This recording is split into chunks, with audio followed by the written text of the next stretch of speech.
Okay, so when you hear the word evangelical today, a pretty specific image probably pops into your head, right?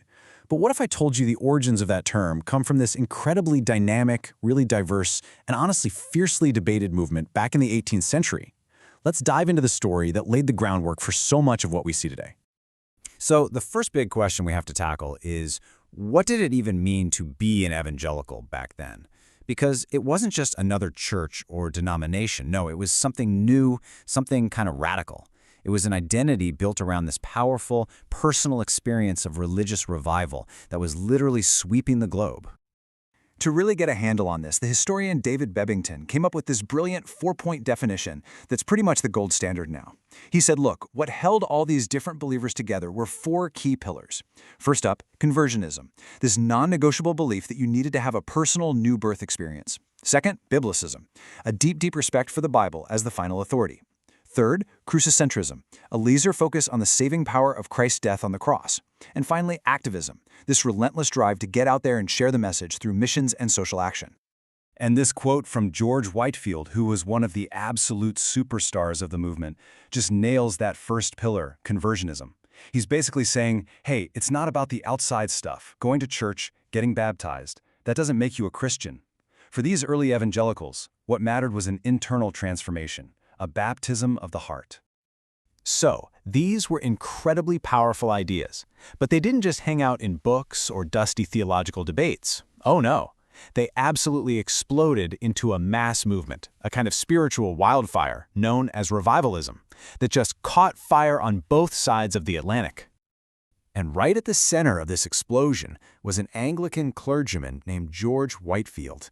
I mean, if the 18th century had rock stars, this guy was one of them.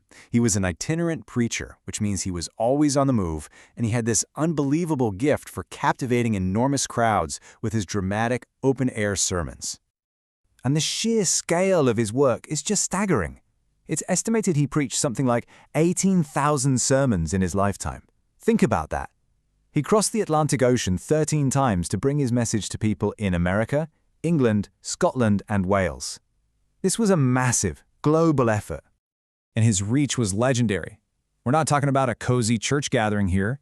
Get this, even the famously logical and scientific Benjamin Franklin was blown away.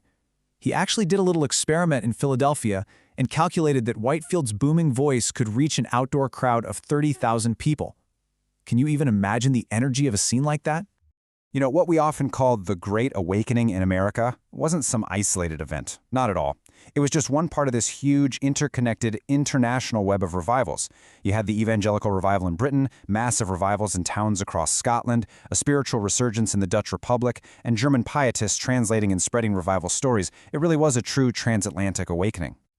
So who exactly was in these giant crowds, and who was leading the charge? Well, while big names like Whitefield were obviously front and center, the movement on the ground was way more diverse than the typical image of white male preachers might suggest.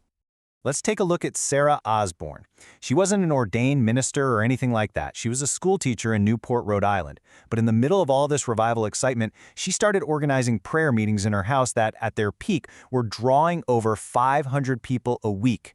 And it was this incredible mix of people, men, women, free blacks, and enslaved people, all gathering together. The evangelical message of a personal relationship with God also resonated deeply within the African American community. This is from the famous poet Phyllis Wheatley. She was kidnapped from West Africa and enslaved in Boston, and her faith became absolutely central to her identity and her groundbreaking poetry. You can see it right here, where she writes about the mercy she found in her new faith. And then you have the incredible story of Lemuel Haynes. I mean, this guy's life is just amazing. He started out as an indentured servant, fought in the American Revolution, and then became the first African-American to be ordained by a major white denomination. He went on to pastor a church in Vermont for 30 years and was so highly respected as a theologian that he was awarded an honorary master's degree. The movement also made really significant, though we should say often very complicated, inroads among Native American communities. A man named Samson Occom from the Mohegan Nation converted during the Great Awakening and became a Presbyterian minister. He was a phenomenal preacher and an even better fundraiser, traveling all the way to Britain and raising a massive amount of money, we're talking the equivalent of millions of dollars today, for a school for Native Americans. So what we have is this huge, diverse, and super energetic movement. But as things get bigger, they often get messier. Deep theological cracks started to appear, and they really threatened to shatter the very unity that made the whole revival so powerful in the first place. And the biggest, most significant fracture of all involved the movement's two biggest stars, George Whitefield, who we've already met, and John Wesley. These guys started out as close friends, allies at Oxford University. But their different ways of reading the Bible would eventually lead to a very painful and very public split. Their disagreement basically split the early Methodist movement right down the middle. On one side, you had John Wesley and his Arminianism. He preached that salvation was available to all people and that humans have the free will to either accept or reject God's grace. But on the other side, you had George Whitefield and his Calvinism. He believed that God had already predestined who would be saved, the elect as they were called, and that the choice was God's alone. It was a total clash over free will versus predestination. And look, it wasn't just this one famous fight. Evangelicals debated everything. Should you even bother preaching to people if their fate is already sealed? What exactly is faith? How should the church be organized? This was a movement that was absolutely buzzing with fierce intellectual conflict.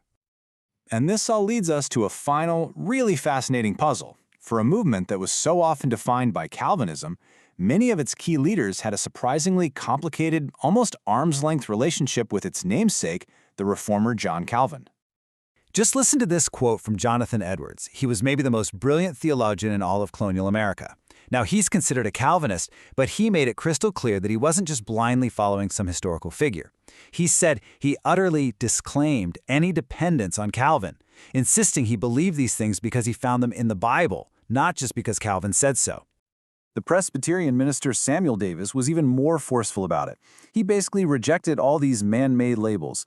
He said, hey, I shouldn't be called a follower of Luther or Calvin, but only of Christ, because Christ alone is the author of my religion. For them, that direct line to Scripture was way more important than any allegiance to a system or a man. And that right there really brings us to the heart of the matter. The 18th century evangelical movement wasn't some simple, single thing. Its true legacy is this dynamic, sometimes contradictory mix. It was a group that was united by a core set of beliefs about personal conversion in the Bible, but it was also this incredibly diverse fellowship of men and women, African Americans, Native Americans, and Europeans, all tangled up in constant, fierce debate over what those beliefs actually meant in practice. Which leaves us with this final thought to chew on. How does a movement that was built on such a paradox, on both fiery revivalist unity and deep fundamental division, how does it continue to evolve and have such a powerful influence on our world nearly 3 centuries after it all began?